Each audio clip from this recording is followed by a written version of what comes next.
Hold on to your hats, folks, because we're about to mosey into the heart of Montana, where the sky stretches as far as the eye can see, and the air hums with the spirit of the Wild West. Picture this, a world where the sun beats down on sprawling ranches, casting long shadows from the majestic mountains in the distance. The air is crisp and clean, carrying the scent of pine needles and wildflowers. This ain't no place for the faint of heart, though. Out here, life is as unpredictable as a bucking bronco, and folks gotta be tough as nails to survive. But amidst the rugged landscape and untamed beauty, there's a certain charm that's hard to resist. It's a place where folks still value hard work, honesty, and a good old-fashioned sense of community. So, saddle up and get ready for a wild ride as we explore the world of Vale of the West, where love and loyalty are tested, and the fight for what's right is a daily occurrence. We're about to meet some unforgettable characters, experience heart-stopping action, and witness the enduring power of the human spirit against a backdrop that's as breathtaking as it is unforgiving. Get ready to meet the Johnsons, a couple who embody the true grit and resilience of the West. Jett and Jennifer Johnson are the epitome of a power couple, running their beloved Blue Horizon Ranch with a mix of passion and grit. They're a force to be reckoned with, facing every challenge head-on with unwavering determination.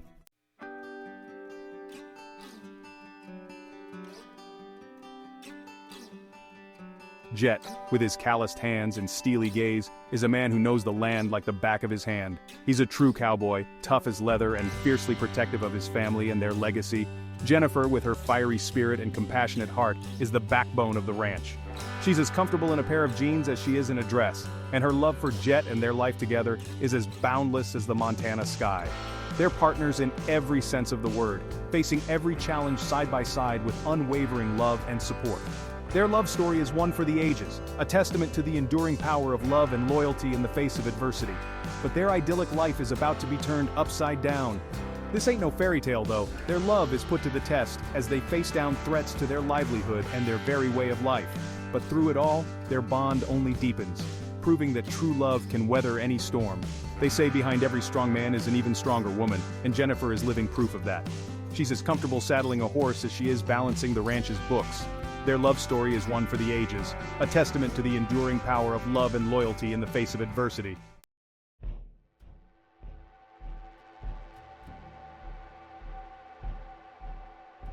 Enter Verelli, a ruthless businessman with his sights set on the blue horizon. He's the epitome of greed, willing to stop at nothing to get what he wants, even if it means destroying lives and livelihoods. This ain't no ordinary land dispute. It's a battle for the soul of the West, a clash between tradition and ambition. With his slick suits and silver tongue, he might seem out of place in the rugged Montana landscape. But beneath his polished exterior lies a heart as cold and unforgiving as a winter blizzard. He's a master manipulator, pulling strings from the shadows and using his wealth and influence to get his way. Verelli represents the encroaching modernization that threatens to consume the West's traditions and values. He sees the blue horizon not as a home, but as a prime piece of real estate, ripe for exploitation. The stage is set for an epic showdown between good and evil, between those who cherish the land and those who seek to exploit it. And folks, let me tell you, when Verelli sets his sights on something, he doesn't let anything stand in his way. He's got a whole bag of dirty tricks up his sleeve, from legal loopholes to outright intimidation. But what Verelli underestimates is the power of community and the unyielding spirit of the Johnsons.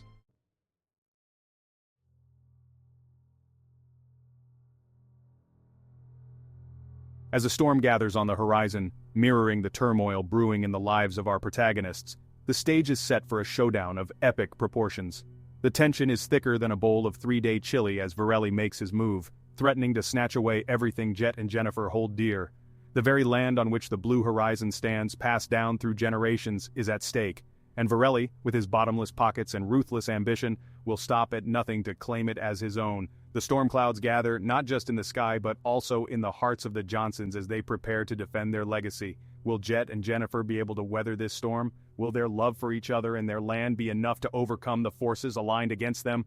Buckle up, Buttercup, because you're about to find out. Get ready for a showdown that'll have you on the edge of your seat, folks. This is more than just a fight for land. It's a fight for the soul of the West. A clash between the old ways and the new, where only the strong survive. Hold on to your hats, folks, because Vale of the West is about to take you on a wild ride through the heart of the West, where love and loyalty are tested, and the fight for what's right never ends.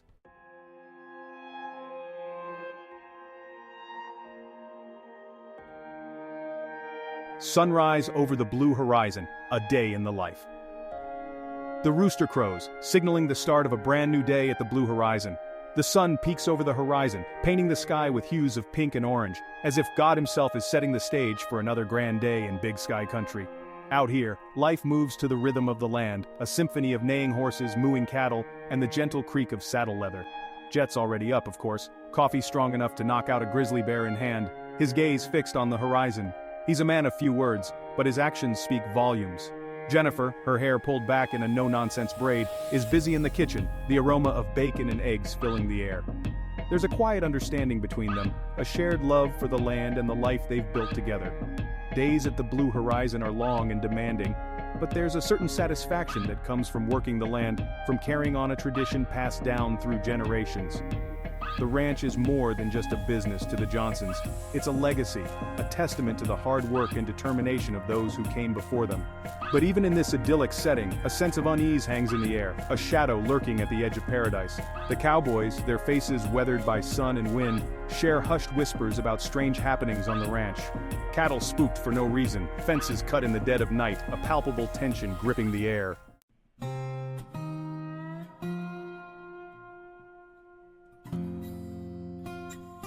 The ranch hands more than just hired help.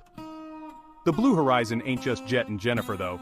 They got a whole crew of loyal ranch hands, each one as tough and dependable as the horses they ride. There's Jake, the seasoned foreman, his wisdom as vast as the Montana plains, always ready with a calming word and a steady hand.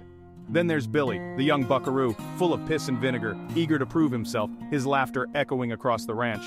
And let's not forget Sarah, the sharp-tongued cook, who rules the kitchen with an iron fist and a heart of gold, her apple pie legendary throughout the county. They're more than just employees, they're family, bound together by sweat, grit, and a shared love for the land. They do anything for Jett and Jennifer, and they're about to be put to the test. They gather around the long wooden table in the mess hall, their faces illuminated by the soft glow of the kerosene lamp, a sense of unease settling over them. The whispers start low, barely audible above the clinking of silverware and the crackling of the fire in the hearth. They've all noticed the strange occurrences on the ranch, the subtle signs that something ain't right. Their loyalty to Jett and Jennifer is unwavering, and they're ready to stand with them, no matter the cost.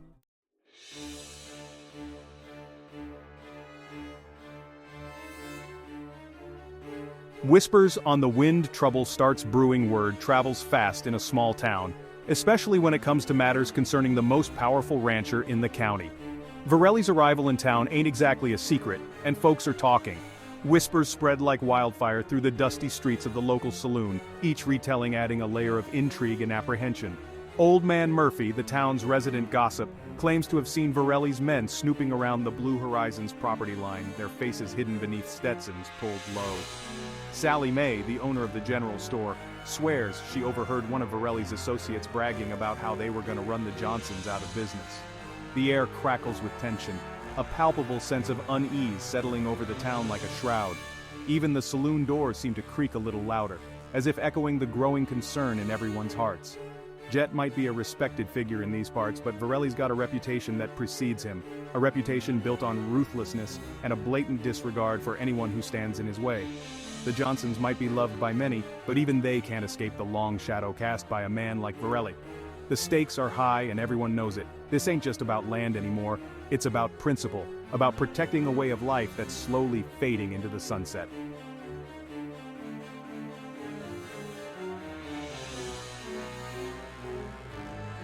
Section 4. Barelli makes his move, a line drawn in the dust. Barelli, true to his nature, doesn't waste time with pleasantries. He sends a slick-talking lawyer to the Blue Horizon, a city slicker in a too-tight suit and a condescending smirk, carrying an envelope that feels heavier than a sack of potatoes. The lawyer lays out Verelli's proposition, his words dripping with honeyed deceit, offering the Johnsons what he calls a generous sum for their land. Jett listens, his face an unreadable mask, his jaw clenched so tight you could crack walnuts with it. Jennifer, her eyes blazing with righteous anger, sees right through Verelli's charade. They both know this ain't no offer. It's a threat, thinly veiled beneath a veneer of legality. Their refusal is swift and absolute. The Blue Horizon ain't for sale, not for all the money in the world. Jett, his voice low and dangerous, tells the lawyer to deliver a message to his boss. You come after my family, you come after my land, you're gonna have to kill me first. The lawyer, sensing the simmering fury beneath Jett's calm exterior, beats a hasty retreat, his fancy shoes kicking up dust as he hightails it back to his boss. The line in the sand has been drawn, there's a storm brewing, a clash of wills that threatens to tear apart the very fabric of their lives. The Johnsons might be facing their toughest challenge yet, but they're gonna face it head-on with the same grit and determination that's seen them through every hardship life's thrown their way.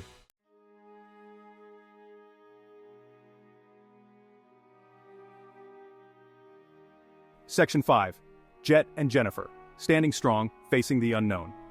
The sun sets on the blue horizon, casting long shadows across the land, a visual representation of the uncertainty that now hangs heavy in the air. Jett and Jennifer stand on the porch, their fingers intertwined, their silence speaking volumes. They know the fight's just begun, and they need to prepare for the storm that's about to break. There's a quiet strength in their unity, a bond forged in love and tested by fire. They're facing their worst nightmare, but they're facing it together, drawing strength from the love that binds them, the shared history etched into the very foundation of their home. Jett pulls Jennifer close, his embrace a silent vow of protection, his rough cheek resting against her temple. "We'll get through this," he murmurs, his voice rough with emotion, "just like we always do." Jennifer nods, her eyes shining with unshed tears, her voice firm despite the tremor in her heart. "We're a team, Jett Johnson, always have been, always will be." As the last rays of sunlight fade, plunging the ranch into darkness, they stand together, two silhouettes against the dying light, their love a beacon of hope in the face of adversity. They might be afraid, but they won't back down. This is their home, their legacy, and they'll fight tooth and nail to protect it. The battle for the blue horizon has just begun.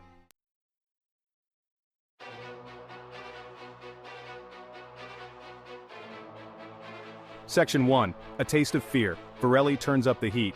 Verelli, true to his word, doesn't let up. He knows how to play dirty, how to exploit every weakness, every crack in the Johnsons' defenses. The first blow comes subtly, insidiously, like a rattler slithering through the underbrush.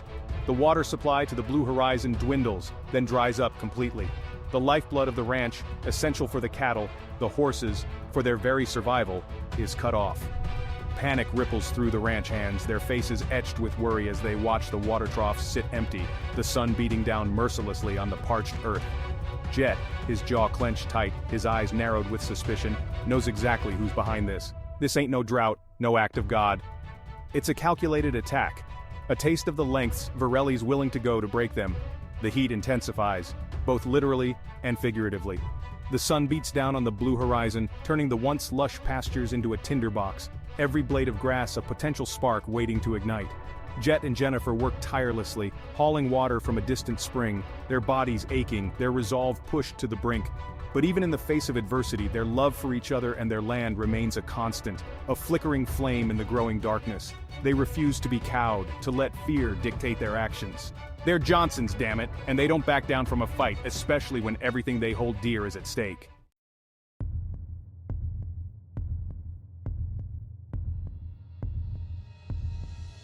Section 2. Whispers of sabotage paranoia grips the ranch. As the days turn into sleepless nights, a sense of paranoia grips the blue horizon. Every creak of the floorboards, every rustle in the bushes sends shivers down their spines. The ranch hands, their nerves frayed, start seeing shadows where there are none, hearing whispers on the wind. They know Verelli's out there, lurking in the darkness, waiting to strike again. Jett, ever vigilant, patrols the ranch boundaries, his trusty rifle never far from his side. He trusts his gut, and his gut tells him this is far from over. Verelli's playing a dangerous game, one with consequences that could spiral out of control. Jett's not afraid of a fight, but he's not stupid either. He knows he needs to protect his family, his livelihood, but he also knows he can't be everywhere at once. One night, a fire erupts near the southern pasture, flames licking at the dry grass, spreading with terrifying speed. It's too close to the barn, too close to the house, for it to be a coincidence. The ranch hands scramble to contain the blaze, their faces illuminated by the dancing flames, fear and anger burning in their eyes. Jett, his heart pounding in his chest, sees the telltale signs of sabotage. A kerosene-soaked rag, a set of tire tracks leading away from the scene. This ain't no accident, no act of nature. This is arson, plain and simple. And Jett knows exactly who to blame. Verelli's crossed a line, and Jett's not about to let him get away with it.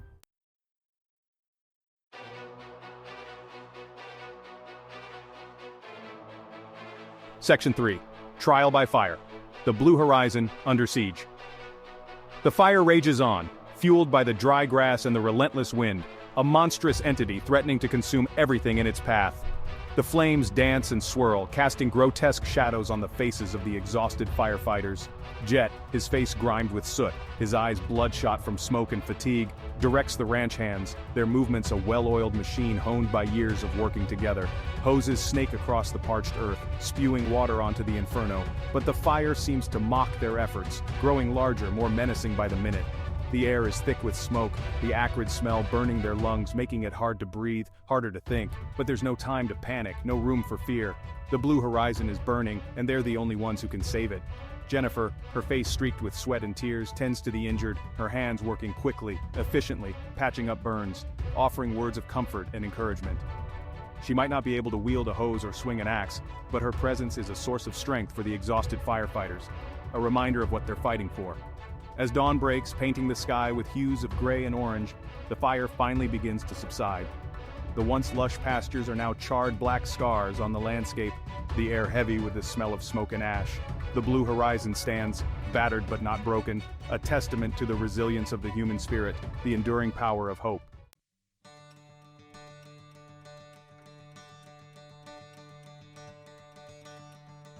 Section 4. Fighting for every acre, Jett rallies. His forces. The fire might be out, but the fight is far from over. The ranch hands gather in the shadow of the scorched barn, their faces etched with exhaustion and anger. The smell of smoke hangs heavy in the air, a constant reminder of the devastation they've just endured.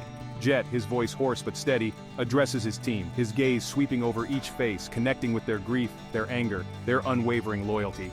Jett, we've been hit hard, but we're not broken. We're gonna rebuild. We're gonna show Verelli that he can't break our spirit. He can't steal our home. His words, simple yet powerful, resonate with the exhausted men and women standing before him. They've known hardship before, faced adversity head-on, and emerged stronger, more united. Jett lays out his plan, his voice taking on a steely edge. They're going to fight fire with fire, using every legal means at their disposal to expose Verelli's treachery. They'll rally the support of their neighbors, the townsfolk who depend on the blue horizon, the community that's always had their back. They might be outmanned, outgunned, but they have something Verelli doesn't. The unwavering belief in what's right, the fierce determination to protect their land, their legacy. They are the heart and soul of the West, and they're not going down without a fight.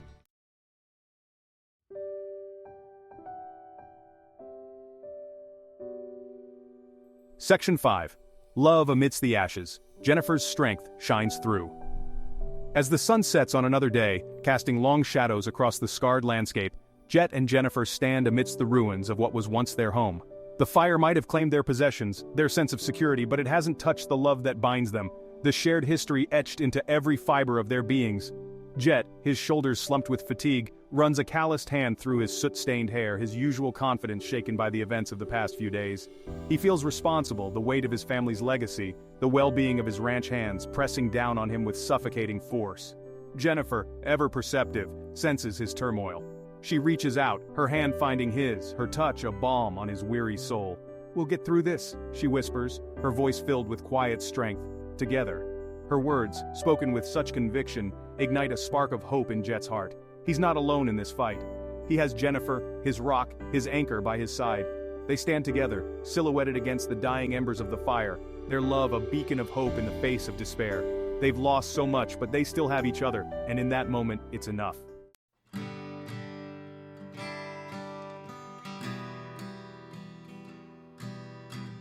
Section 6. The will to endure, picking up the pieces. The sun rises on a new day, painting the sky with hues of pink and orange, a symbol of hope, of renewal.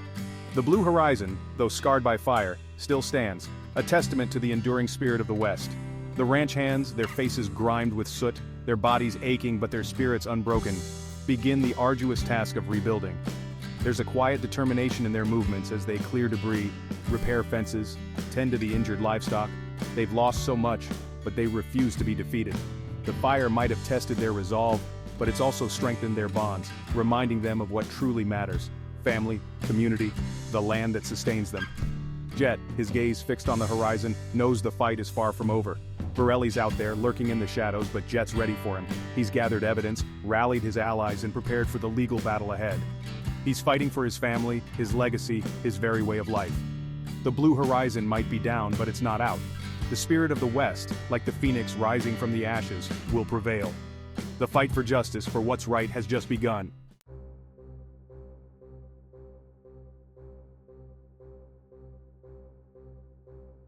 Section 1. Showdown at high noon. A confrontation looms. Word spreads through the town like wildfire, whispered from rancher to shopkeeper, from cowboy to saloon owner. Jett Johnson's called out Verelli. The news hangs in the air, thick and heavy as the dust devils swirling down Main Street, whipping up anticipation and a healthy dose of fear. It's high noon, the sun a blazing inferno overhead, baking the wooden sidewalks and turning the air thick and sluggish. The townsfolk, their faces a mixture of apprehension and morbid curiosity, peek out from behind saloon doors and general store windows, their gazes fixed on the two figures facing each other in the dusty street. Jett, his Stetson pulled low over his eyes, stands tall and resolute, his jaw clenched, his hand resting casually near the Colt Peacemaker strapped to his hip. He's a man of action, not words, but today, words are his only weapons. Barelli, in his tailored suit and polished boots, looks out of place in this rugged setting, a wolf in sheep's clothing. He smiles, but it doesn't reach his eyes, the glint of steel reflecting the sun's glare. The air crackles with unspoken tension, the silence broken only by the distant whinny of a horse and the rhythmic creak of a weather-beaten sign swinging in the breeze. This ain't no ordinary standoff, folks. This is a battle for the soul of the blue horizon, a reckoning years in the making.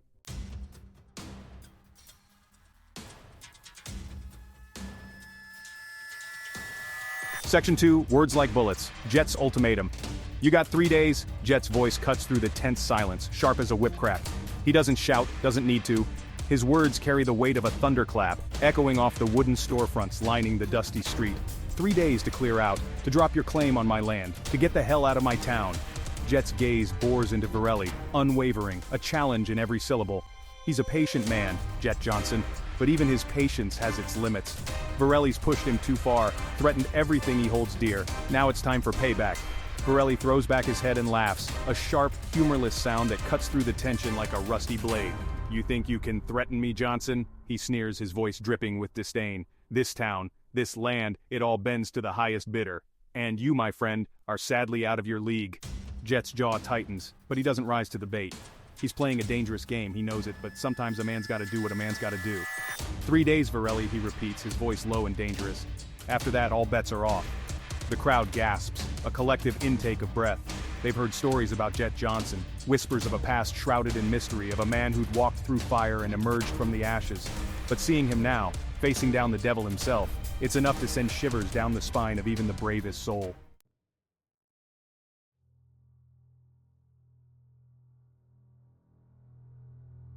Section 3, the stakes are raised, Verelli's ruthless retaliation. Verelli, true to his nature, doesn't take threats lightly. He's a man accustomed to getting his way, to crushing any obstacle that stands in his path. Jett's defiance, his unwavering refusal to back down, ignites a fury in Verelli's gut, a need to assert his dominance, to remind everyone who's in control. The next morning, as the sun casts its golden glow over the blue horizon, a plume of smoke darkens the sky. The barn, the heart of the ranch, is engulfed in flames, the hungry inferno consuming years of hard work and memories. Jett watches from a distance, his face a mask of fury and despair, the flames reflected in his eyes. He knows without a doubt who's behind this. This isn't just about land anymore, it's personal. Verelli's crossed a line, violated a sacred trust, and Jett vows to make him pay, no matter the cost. The fire isn't just burning wood and hay, it's fueling a rage within Jett, a cold, hard determination to bring Verelli down. Word of the fire spreads quickly, whispers of arson swirling through the town like the ashes carried on the wind. Fear grips the hearts of the townsfolk, a fear that spreads like a contagion. Verelli's message is clear: defy me, and face the consequences.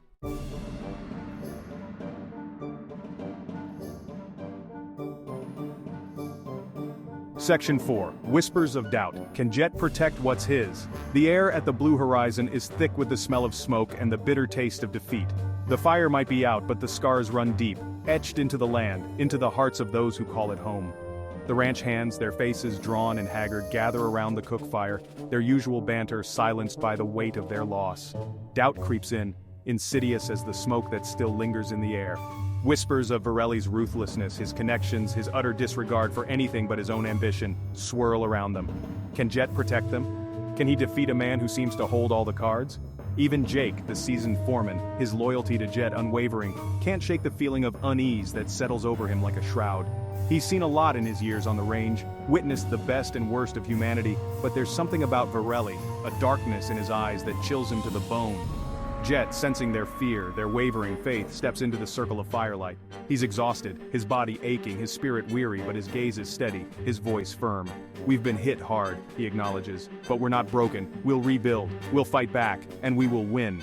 His words, spoken with such conviction, ignite a flicker of hope in the eyes of his men. They want to believe him, need to believe him. He's Jett Johnson, their rock, their leader, and if he says they can win, then by God they'll find a way.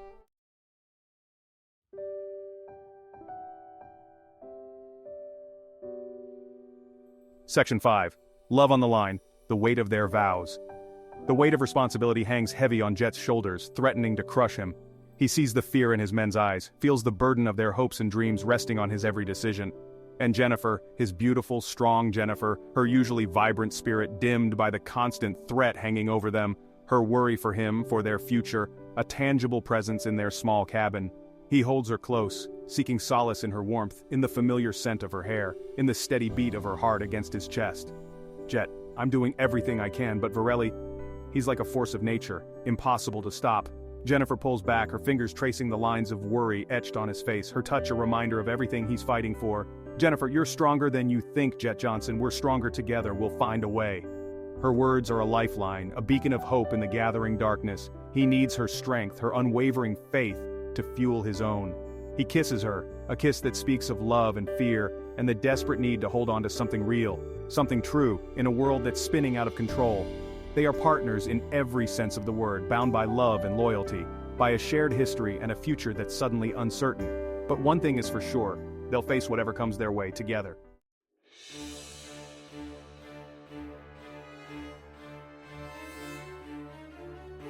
Section 6. Into the abyss, preparing for the inevitable. The 3 days pass with agonizing slowness, each tick of the clock a hammer blow to Jett's gut. He knows Verelli won't back down, that the man thrives on conflict, on the thrill of the kill. The air at the blue horizon crackles with anticipation, a palpable sense of dread hanging heavy as the smoke that still lingers in the air. Jett gathers his men, their faces grim but resolute, their eyes reflecting the fiery sunset painting the sky in hues of battle. They are outnumbered, outgunned, but they have one advantage. They're fighting for their home, for their way of life, for the very soul of the West. The ranch is eerily silent, the usual sounds of livestock and ranch hands replaced by the whispering wind and the distant cry of a hawk circling overhead. A storm is brewing, a clash of wills that will determine the fate of the blue horizon, and perhaps the future of the West itself. As the last rays of sunlight fade, plunging the ranch into darkness, Jett checks his rifle one last time, the cold steel a comforting weight in his hands. He's ready, willing to face whatever the night brings, to fight to his last breath to protect what's his. The battle for the blue horizon is about to begin.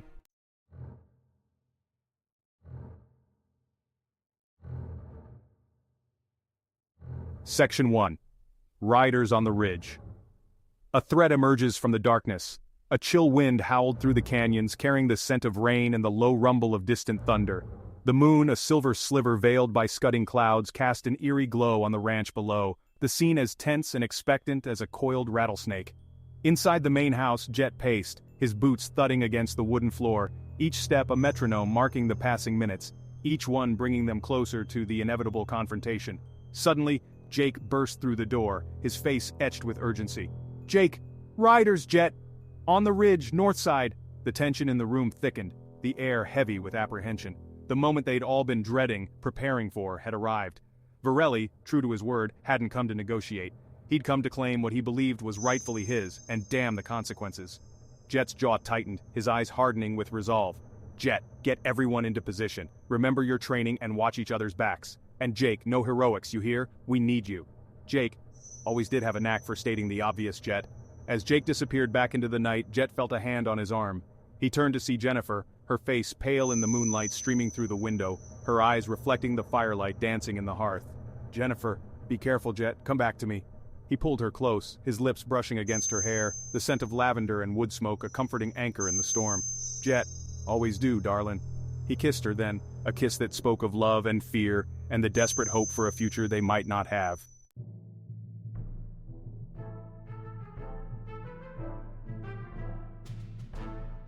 Section 2, the First Volley, a desperate battle for survival. The first shot rang out, sharp and sudden, shattering the stillness of the night. It was followed by another and another, until the air was alive with the deafening roar of gunfire. The riders on the ridge, silhouetted against the flames of the burning barn, had made their move, charging down the hillside, their yells echoing across the valley. Jett, his senses on high alert, moved with a grace born of years spent in the saddle, his rifle a natural extension of himself. He took aim, squeezed the trigger, the recoil a familiar jolt against his shoulder. He didn't need to see the result. He knew his shot had found its mark. The ranch hands, their faces illuminated by the muzzle flashes, fought back with a ferocity born of desperation. They were outnumbered, outgunned, but they had one thing Verelli's hired guns didn't: the will to fight for their home, for their lives, for the very ground they stood on. Billy, the young buckaroo, his face a mask of grim determination, manned a Gatling gun, the heavy weapon spitting fire and lead, keeping the attackers at bay. Sarah the cook, her face grim beneath her flour-dusted apron, loaded rifles with a speed and efficiency that would have made a seasoned gunsmith proud.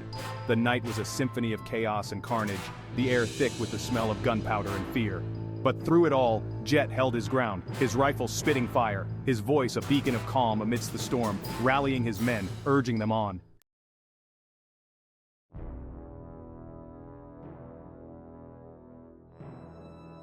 Section 3. Outnumbered, outgunned, but not outmatched. Jett's strategy. The initial onslaught was relentless, a wave of fury that threatened to overwhelm their defenses.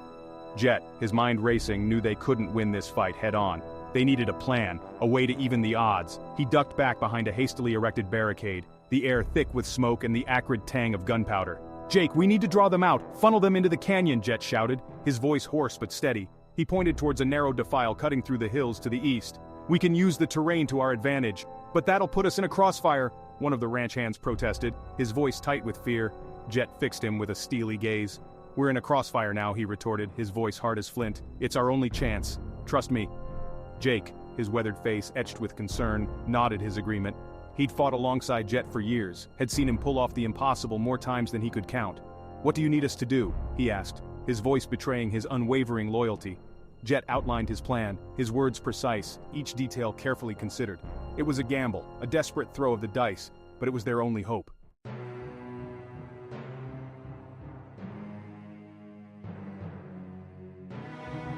Section 4. Fighting for every inch, a desperate gamble pays off. The canyon echoed with the deafening roar of gunfire, the air alive with the whine of ricocheting bullets and the terrified whinnies of horses. Jett, his heart pounding against his ribs, took aim, his rifle spitting fire, picking off the lead riders as they thundered into the narrow defile. He'd anticipated Verelli's arrogance, the man's belief that sheer numbers would be enough to crush them. But Jett had used that arrogance against him, luring the attackers into a trap of their own making. The canyon walls, once a source of concealment, now became a deadly funnel, channeling the attackers into a killing zone. The ranch hands, concealed amongst the rocks and scrub, poured fire into the ranks of the approaching riders, their aim true, their resolve hardened by the knowledge that they were fighting for their very survival. Horses reared, their riders screaming as they were thrown from their saddles, the ground littered with the bodies of men and animals. The air was thick with the coppery tang of blood and the acrid smell of gunpowder. Verelli's men, caught in the crossfire, panicked, their ranks breaking, their initial confidence shattered against the unyielding resistance of the defenders. They had underestimated Jett Johnson and his men, their courage fueled by something far more powerful than greed or ambition: the love of land and family.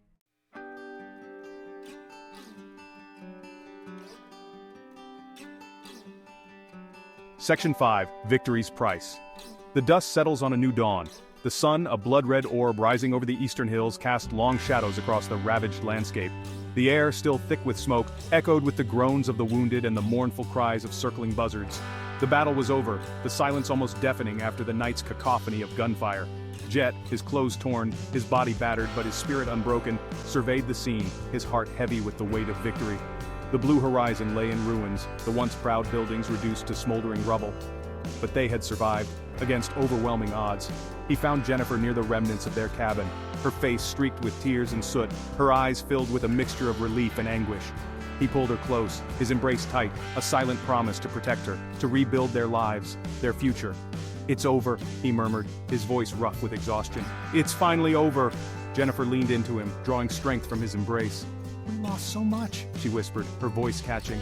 Jett cupped her face in his hands, his thumbs gently wiping away her tears. "We're alive, darling," he said, his voice husky with emotion. "That's all that matters. We'll rebuild. We always do." As the sun climbed higher, bathing the land in its golden light, Jett felt a surge of hope. They had stared into the abyss and emerged victorious. The blue horizon might be in ashes, but the spirit of the West, the spirit of resilience and determination, burned brighter than ever. The fight for the land, for their way of life, had taken its toll, but it had also forged them anew, their love and their courage tempered in the fires of adversity. And as Jett looked out over the smoldering ruins, he knew that they would face whatever the future held, together.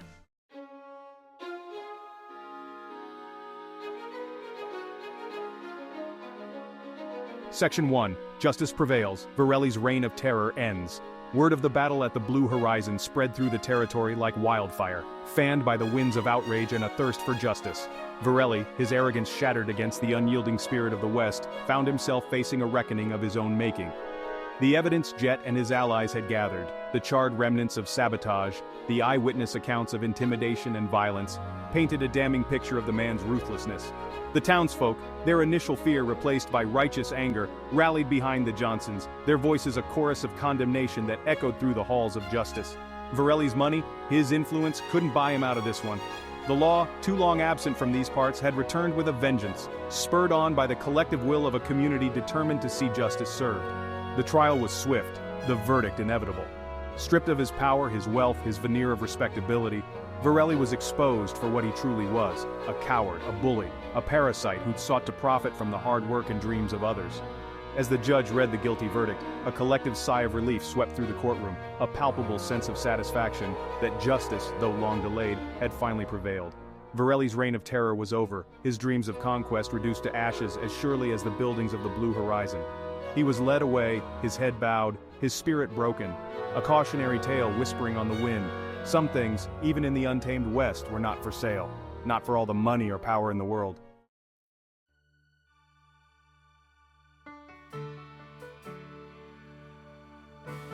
Section 2. The healing power of community, rebuilding the blue horizon. The spirit of the West, like the land itself, was resilient, capable of enduring the harshest of storms and emerging stronger, renewed. The fire that had ravaged the blue horizon while leaving its mark on the land and its people had also ignited a spark of unity, a shared determination to rebuild, to honor the legacy that had been so fiercely defended. From the ashes of destruction rose a wave of generosity and compassion, a testament to the enduring power of community. Ranchers from neighboring spreads, their faces weathered by sun and wind, arrived with hammers and saws, their wagons laden with lumber and supplies.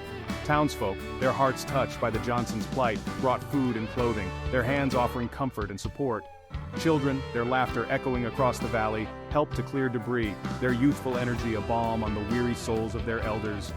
Jennifer, her spirit unbroken despite the losses they'd endured, moved among them, her smile a beacon of gratitude, her strength a source of inspiration. She organized, delegated, her hands never idle, her heart filled with a profound sense of hope.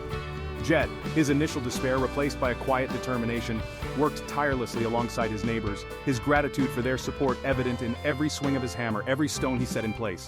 The blue horizon, he vowed, would rise again, stronger, more vibrant than ever before.